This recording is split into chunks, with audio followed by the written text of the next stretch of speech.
자, 오늘 우리가 함께 이야기해 볼 주제는요. 한때는 신비주의 영역으로만 여겨졌던 최고의 의식 상태, 이른바 활짝 깬 의식입니다. 과거에는 그저 막연한 목표였다면 이제는 과학이 그 비밀의 지도를 거의 다 그려냈다는 사실 알고 계셨나요? 오늘 그 최신 지도를 함께 펼쳐보겠습니다.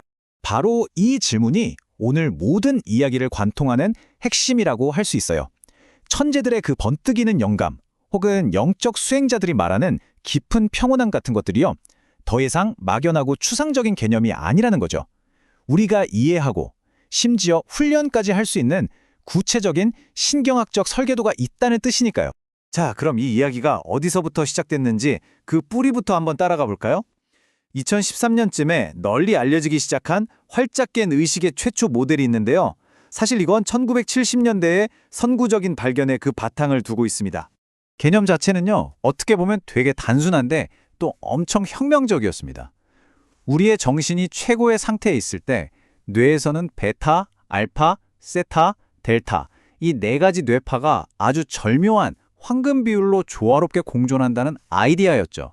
이게 바로 활짝 깬 의식의 버전 1.0이었던 겁니다. 그런데 말이죠. 그 후 10년 동안 뇌과학 분야에서 정말 말 그대로 혁명이 일어납니다.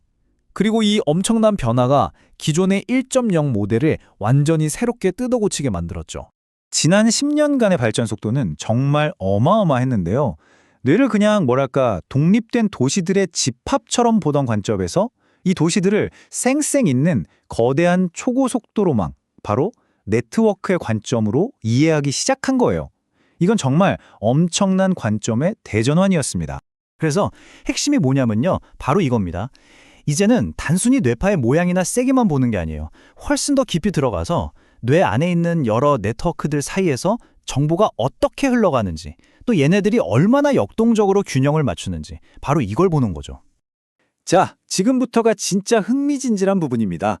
이 새로운 네트워크 이론을 기반으로 완전히 업그레이드된 활짝 깬 의식 2.0 모델은 과연 어떤 모습일지 한번 제대로 들여다보겠습니다. 이 새로운 2.0 모델에서는요, 우리가 알던 그 네 가지 뇌파가 완전히 새로운 역할을 부여받습니다. 훨씬 더 정교해졌다고 할까요?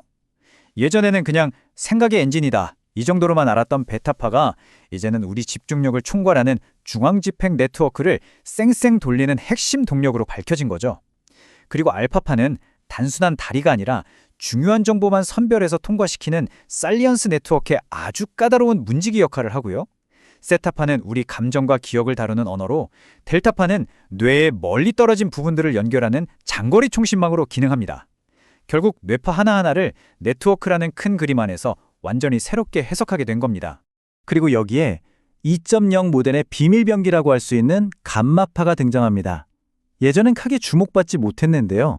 알고 보니 바로 이 감마파가 베타, 알파, 세타파가 모아온 흩어진 정보 조각들을 하나로 쫙 꿰어서 아하! 하고 무릎을 탁 치게 만드는 그 통찰의 순간을 만들어내는 진짜 주인공이었던 거예요. 진정한 통합의식의 완성인 셈이죠.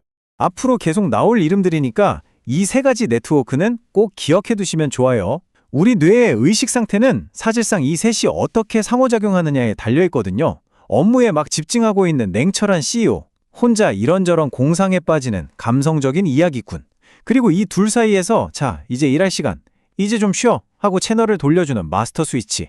딱 이렇게 생각하시면 이해가 빠릅니다. 바로 이 지점에서 일반적인 뇌 상태와 활짝 깬 의식의 결정적인 차이가 드러납니다. 보통은요, 우리 뇌에서 일하는 CEO랑 몽상가인 이야기꾼이 시소 타는 거랑 똑같아요. 하나가 올라가면 하나는 내려오죠. 하나가 활성화되면 다른 하나는 조용해집니다. 근데 활짝 낀 의식, 그러니까 우리가 소위 말하는 몰입 상태에선 이 둘이 같이 일을 하는 거예요. 마치 환상의 협주를 하듯이요. 논리적인 집중력과 창의적인 상상력이 동시에 터져나오는 몰입의 비밀이 바로 여기에 있었던 겁니다. 자, 그럼 이론은 이쯤 하고 제일 궁금한 게 이거겠죠? 그래서 이렇게 좋은 상태를 대체 어떻게 만드는데 이제 그 실전 훈련법으로 한번 들어가 보겠습니다. 뇌를 바꾸는 길은요, 크게 두 가지로 볼 수 있습니다. 하나는 RTMS. 이건 뭐랄까? 컴퓨터가 버벅거릴 때 전원 버튼 꾹 눌러서 재부팅하는 것처럼 특정 뇌 회로에 직접 자극을 줘서 하드웨어를 리셋하는 방식이고요. 반면에 뉴로피드백은 우리가 게임하듯이 훈련해서 스스로 뇌파를 조절하는 법을 배우는 일종의 소프트웨어 훈련이라고 할 수 있죠. 특히 이 뉴로피드백 훈련 중에서 정말 강력한 게 하나 있는데 바로 알파 세타 훈련입니다. 우리가 막 잠들기 직전에 그 몽롱한 상태 있잖아요. 바로 그 상태로 뇌를 유도하는 거예요. 그 상태에서는 평소에 방어 기제가 좀 느슨해지거든요. 그래서 트라우마처럼 아주 깊숙이 박혀있던 기억들을 안전하게 꺼내보고 다시 잘 정리해서 통합할 수 있게 되는 거죠. 활짝 깬 의식으로 가기 위한 아주 중요한 관문 중 하나입니다. 이게 그냥 기분이 좋아진다 수준이 아니고요. 효과가 과학적으로도 증명이 됐습니다. 최근에 나온 여러 연구들을 종합해서 분석해보니까 이 알파세타 훈련이 외상후 스트레스 장애, 즉 PTSD 환자들의 증상을 무려 80% 가까이 완화시킨다는 결과가 나왔어요. 정말 대단하죠? 뇌가 스스로를 치유하도록 훈련시키는 겁니다. 자, 이번엔 아주 현실적인 문제로 한번 넘어가 볼까요? 아마 많은 분들이 이거 내 얘긴데? 하실 거예요. 왜 나이가 들수록 자꾸 잠기가 밝아지고 작은 소리에도 쉽게 깨는 걸까요? 여기에도 아주 명쾌한 뇌과학적인 답이 있습니다. 비밀의 열쇠는 바로 수면 방출하는 녀석입니다. 이게 뭐냐면요. 우리가 깊이 잠들었을 때 나타나는 특정 뇌파인데 이게 마치 외부 소음을 차단해주는 방어막 같은 역할을 해요. 그런데 안타깝게도 나이가 들면서 이 방어막이 점점 얇아지고 약해지는 거예요. 그러니 작은 자극에도 방어막이 뚫리면서 잠에서 확 깨버리는 거죠. 다행인 건 이 방어막을 다시 튼튼하게 만들 방법이 있다는 겁니다. 그것도 약 없이요. 하나는 낮 동안에 SMR 뉴로피드백 훈련을 하는 거예요. 밤에 쓸 방어막을 낮에 미리미리 단련시키는 거죠. 또 다른 방법은 마음 챙김 명상 같은 건데요. 이건 오늘도 잠 안 오면 어떡하지? 하는 불안한 생각으로 과열된 우리 뇌의 CEO를 진정시켜주는 역할을 합니다. 근본적인 원인을 해결하는 방식인 거죠. 자, 지금까지 나온 모든 조각들을 한번 쫙 모아서 활짝 깬 의식으로 가는 최종 로드맵을 그려보면서 오늘 이야기를 마무리해볼까 합니다. 오늘 우리가 함께 살펴본 내용의 핵심은 바로 이겁니다. 깨달음이라는 게 더 이상 손에 잡히지 않는 추상적인 이상이 아니라는 것.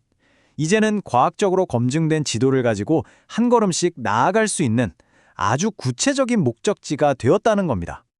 그 구체적인 경로가 바로 이 4단계 로드맵입니다. 첫 번째 단계는 진단이에요. 일단 내비게이션을 켜려면 현재 위치를 알아야 하잖아요. QEEG라는 뇌파 지도를 통해 나만의 고유한 뇌 상태를 정확히 이해하는 것부터 시작합니다. 그 다음 2단계는 안정화입니다.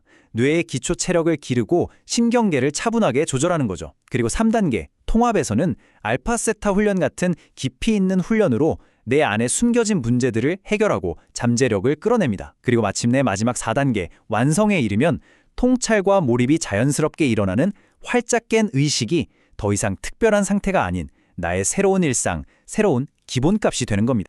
이것은 단순히 새로운 지식을 얻었다는 걸 넘어서 우리 손에 엄청난 가능성이 쥐어졌다는 뜻입니다.